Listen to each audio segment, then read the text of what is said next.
y hacen su mundo, ¿no? Su mundo lingüístico, su mundo de conceptos, su mundo de problemas, que no tienen que ver muchas veces con los problemas que están en Alemania, igual los franceses, ¿no? Estamos hablando de 3 filosofías, ¿sí? Estamos hablando de eso, ¿no? Y nosotros estamos leyendo a los ingleses, a los franceses y a los alemanes, ¿sí? ¿Quién nos atañe de esos problemas? Híjoles, a veces sí, a veces no. Es decir, tomamos cosas de ellos, tomamos cosas de Deleuze, tomamos cosas de Guattari, tomamos cosas de Nancy, ¿sí? Vemos, por ejemplo, los problemas de teoría de la religión, nos sentimos afectados porque, bueno, somos católicos, ¿sí? Aunque seamos católicos de closet, ¿no? Pero bueno, finalmente ahí están, el closet, ¿no? También ese pequeño católico que yo. Que hay una rivalidad fuerte ahí, ¿no? ¿Cómo conviven? Conviven ahí, ¿no? Amigablemente, toman la copa y todo eso, y de pronto se pelean porque quiere salir alguien, ¿no? Sí, el pequeño católico, ¿sí? Y sí, el patriotero, ¿no? Claro. Hoy, por ejemplo, el fútbol, ¿no? Todo el mundo se siente viva México, ¿no? ¿Sí? Y sí, los problemas se acabaron con el mundial. Es decir, al final, ¿qué es lo que le queda a la filosofía? Sí, sigue pujante, sigue con fuerza, pero, decimos, sí, sigue intramuros, sigue ensimismada. Y ese es su problema, sobre todo para México, ¿sí? En específico, ¿no? Sí, muy problemático. No hay vías alternas para salir, todo se consume aquí, incluso cuando uno quiere salir, no hay recepción, porque de veras está rota la comunicación. La gente no entiende qué es la filosofía. Cuando uno pregunta, cuando habíamos empezado, ¿no? Los chicos cuando dicen, yo quiero estudiar filosofía, no, estudia algo más productivo, ¿no? Sí, no sé, vete a la central de abastos, es mucho mejor que estar aquí estudiando allá, ¿no? ¿Sí? ¿Qué es lo que pasa con eso? Pues es que nadie sabe qué es la filosofía. Nadie sabe qué es filosofía. ¿Cómo la define la filosofía? ¿Cómo defines un quehacer que atañe a tu propia existencia? ¿Sí? Es muy difícil, ¿no? Esto solamente se hace de veras, lentamente, es algo que uno va aprendiendo. Uno nunca va a poder definir la filosofía, pero uno sabe que está haciendo filosofía. Uno está afectado porque ha sido tocado literalmente por la filosofía. Es un poco lo que decía Heidegger, de veras, ¿sí? Uno vive la filosofía porque es lo asombroso, es lo extraordinario, ¿sí? Lo que está fuera de lo ordinario. Y eso es lo que me posibilita a pensar el mundo, me posibilita a pensar los problemas, me posibilita quizá no a dar soluciones, porque no damos soluciones, pero sí a pensar esos problemas y ponerlos en blanco y negro para que después se busquen las soluciones, ¿no? Esa puesta en juego es fuertísimo. Bueno, no hay recepción, porque tampoco nosotros estamos volcados hacia el exterior, estamos ensimismados. Y me parece que en toda Latinoamérica, ¿sí? Me parece que absolutamente en toda Latinoamérica. En Europa no, ¿sí? Es decir, si un filósofo escribe un libro, de veras, hay, no sé, 40, 50 reseñas, ¿no? Pero discuten, ¿sí? Hay pleitos durísimos, ¿no? Es decir, Foucault escribió las palabras y las cosas, bueno, se dejaron de hablar de Derrida y él, ¿no? Un pleitazo tremendo, teórico nada más, se dejaron de hablar 20 años, ¿sí? Bueno, aquí uno publica, no se puede morir, no pasó nada. No se puede ni pelear, ¿no? Sí, ¿no? Escribió. Es lo que llamaba Paz, ¿no? Es decir, el ninguneo famoso, ¿no? Es decir, ¿quién es ese que escribió? Pues ninguno, ¿no? Y precisamente Paz hacía el símil, poesía, revolución, ¿no? El salir. Se habla de uno mismo, pero se tiene que hablar de lo que es la sociedad, ¿no? Y hacer que la gente escuche lo que se está diciendo. Faltaría, o a lo mejor el arte está ahorita en esa misma dinámica que tú platicas de la filosofía. También ensimismado el arte. Sí, yo creo que sí y no, es curioso. Hay mucho, tío. Yo conozco varios grupos de jóvenes. Estoy hablando de jóvenes de menos de 30 años, ¿eh? Sí, de veras, o sea, muy jóvenes, en serio. Y que están impresionantes, es decir, de veras movidísimos, haciendo exposiciones una tras otra, ¿no? Y viendo todos los medios posibles para sacar sus cosas, sí, de veras, abaratan incluso su propio arte para que se venda, ¿no? Para que se circule, ¿no?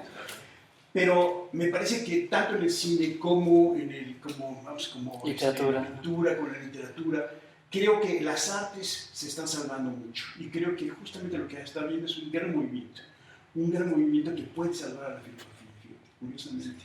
¿Sí? Lo que pasa es que del arte sí puedes vivir, aunque sea mal, de la filosofía muy poco. Sí, ese es un problema, ¿no? Porque de que vivimos, de dar clases. Claro. ¿Sí?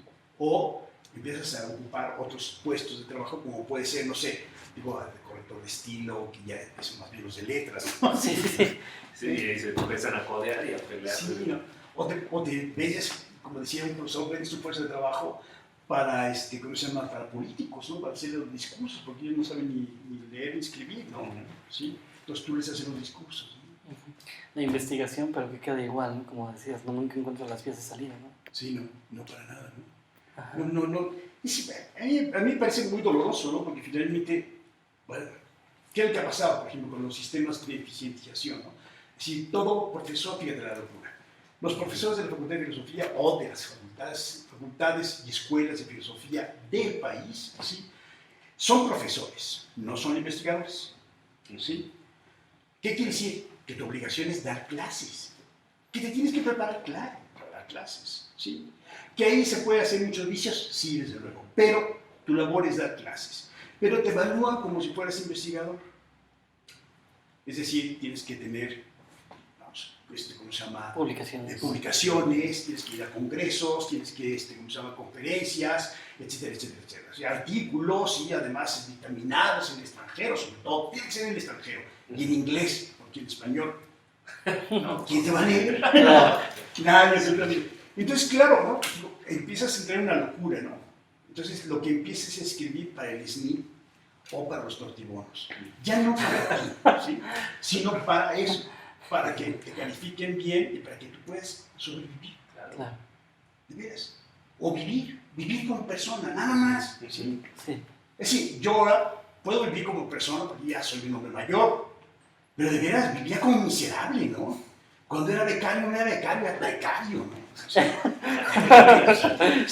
Sí, tenías que estar así trabajando y al mismo tiempo, trabajando en lo que te pagaba la beca, pero al mismo tiempo buscando chambas, ¿no? Por otro lado, porque si no, no podías sobrevivir. Bueno, esa es la misma historia, no ha cambiado nada de cuando yo era joven ahora, ¿no? Ahora lo peor es que de veras te conviertes en un hacedor de artículos y de libros al vapor. ¿Por qué? Porque tienes que cumplir con el SNI. ¿El SNI quién es? Pues es un sistema putrefacto en donde te califican tus propios partners, ¿sí? Que se convierten en los carceleros más brutales que puede haber. Son los carceleros y los ejecutores más eficientes que te puedes imaginar, además gratis, ¿sí? Por eso yo decía, la sociedad de la denuncia es exactamente igual que la sociedad de calificación. Te califican, te sancionan. Y además me sancionan a mí como investigador cuando no soy investigador. Si yo estuviera en un instituto, qué maravilla, ¿no? Claro. ¿Sí? Claro. Porque vives como duque, ¿no?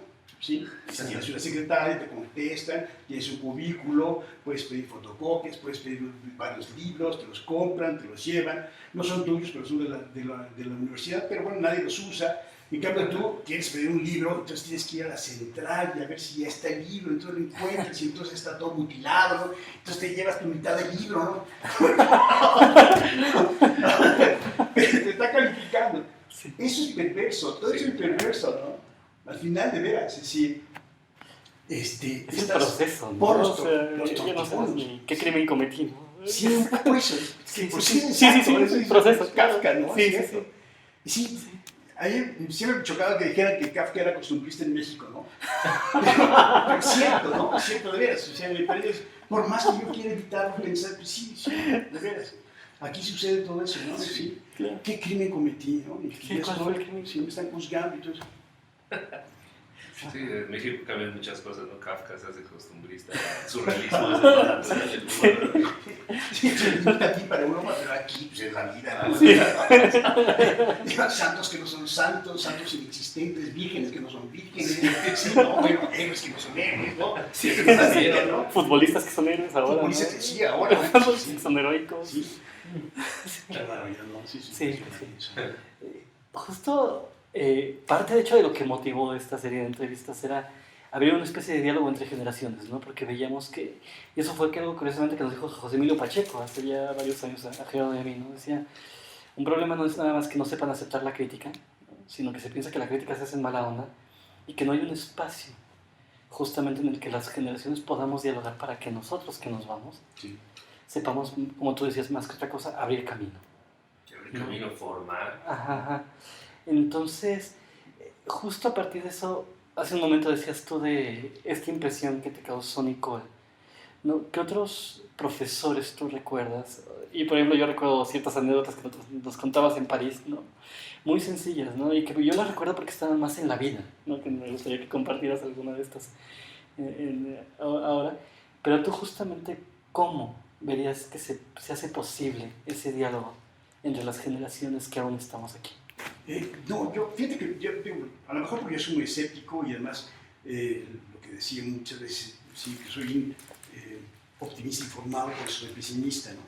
Sí, Claro. porque al final de cuentas, yo creo que no hay diálogo entre las generaciones, ¿no? Sí. Mi generación de profesores, por ejemplo, la generación que a mí me corresponde, somos muy autoritarios, seguimos siendo autoritarios, ¿sí? Entonces el joven no se puede acercar mucho con nosotros porque siempre tiene miedo a que sean descalificados, ¿no? ¿Sí? No hay la escucha, no hay esta atención, vamos, este amor filosófico, ¿no? De veras querer establecer un diálogo, no, más bien es aplastar al otro, corregir la plana, sí, educarlo, decirle, mira, yo soy el profesor, yo soy muy inteligente, ¿no? Y cuando el alumno un poco te dice que no, entonces, bueno, sacas todos sus recursos y lo aplastas, ¿no? Eso lo veo con todos. Sí, no es una cuestión simplemente que yo diga que yo soy así, sino creo que es una generación. Somos varias generaciones que vienen así, ¿no? Que sí hemos sido conformados de esa manera, ¿sí? Creo que difícilmente, por ejemplo, si los profesores estamos viendo a los alumnos, les ayudamos, por ejemplo, a publicar, les ayudamos a abrir caminos, no sé. Me parece que nadie, todo el mundo está viendo prosemu, así como decían los griegos, para sí. ¿Por qué? Pues porque le importan los puntos, le importan, ¿cómo se llama? La posición dentro del PRIDE, del, ¿cómo se llama? O del SNI. La segunda cosa, por ejemplo, es que... Que sí creías posible ese diálogo entre las dos, bueno, las generaciones que se encuentran ahora, ¿no? Sí, me parece que yo creo que tiene que abrirse el diálogo, ¿sí? Y tiene que abrirse necesariamente porque ¿qué es lo que vamos a dejarle de veras a los jóvenes, ¿no? Sí, sobre todo creo que hay ciertas generaciones de jóvenes que sí están obligando a los propios profesores, ¿no? A que se abran, a que se escuchen, ¿sí? No lo sé, me cuesta mucho trabajo. Es decir, soy muy escéptico. Es que estaba pensando en otra cosa, estaba pensando que de veras que como pienso que los profesores somos muy negativos, ¿sí? Y que somos muy autoritarios, entonces creo que no hay diálogo. Creo que no se abre el diálogo, que debería de abrirse, ¿no? Claro. Que debería existir, pero que no sé por qué. Se me quemó la película. Sí, más bien, sí, el disco duro se rayó. Y la comunicación con la filosofía que se hace en el extranjero, de lo que se publica aquí, ¿tú has visto impacto, por ejemplo, no sé, en España, en Europa? Nada, absolutamente. A nadie le importa, ¿eh? Sí. Porque en España dicen que sí, pero no es cierto. No les importa nada, absolutamente. Ellos tienen la verdad y la luz. ¿Sí? Es eurocentrista. España es eurocentrista. Los franceses ni siquiera saben hablar español. ¿Qué es eso? Los alemanes jamás, absolutamente. Y si hay una cosa simpática que se llama filosofía latinoamericana, y que entonces sí, los profesores tienen digamos que un departamento, por ejemplo en el Libre de Berlín hay un departamento en donde tú puedes llegar a hablar español, ¿no? Sí, entonces bueno, hay 2 o 3 personas que hablan español, ¿no? Y les interesa, entonces te ven como friki, ¿no? Ay, mira, sí existe. Sí, de veras, es como si estuviéramos en la época de Colón, ¿no? ¿Sí? De Hernán Cortés, ¿no? Es muy impresionante todo eso, ¿no? Y en realidad no les interesa lo que estamos haciendo, ¿no? Les interesa un poco. Les interesa más como un fenómeno sociológico, ¿no? ¿Sí? Pero no lo que estás publicando, ¿sí? Y tienen razón, ¿eh? Por otro lado. Porque ¿qué estamos publicando nosotros si no es justamente lo que ellos ya pensaban? El refrito, la tropicalización. La tropicalización. Es decir, a mí, digo, voy a decir algo muy duro, ¿no? Pero yo estoy convencido de eso. Nosotros no tenemos una formación desde que somos pequeños para llegar a ser grandes filósofos. no lo tenemos, ¿sí? Es decir, uno malamente va aprendiendo, ¿sí? De veras, se va formando en la carrera. Si tienes las luces, si tienes alguien que te diga, si tienes alguien que te esté diciendo, te dice, oye, ¿por qué no aprendes alemán y te vas al extranjero? Hay becas, de veras, aunque sean precarias, pero hay becas y conoces otro mundo. Claro. ¿Sí? Bueno, hay miles de muchachos que no tienen idea de eso. ¿Sí? Es increíble, yo te podría decir que un 50% de jóvenes no se han subido a un avión. Es increíble en esta época, de veras. Acapulco, ¿no? Acapulco. Es increíble. Pues bueno, menos idiomas, mucho menos idiomas, ¿no? Es decir, de veras, muchas veces yo les pregunto, ¿ustedes quién sabe inglés? Y tímidamente te levantan la mano, ¿no? De 60 alumnos te levantan 10, ¿no? ¿Sí? Y si tú los interrogaras en inglés, verías que malamente 5 no saben. ¿Sí? Es una pose nada más, ¿no?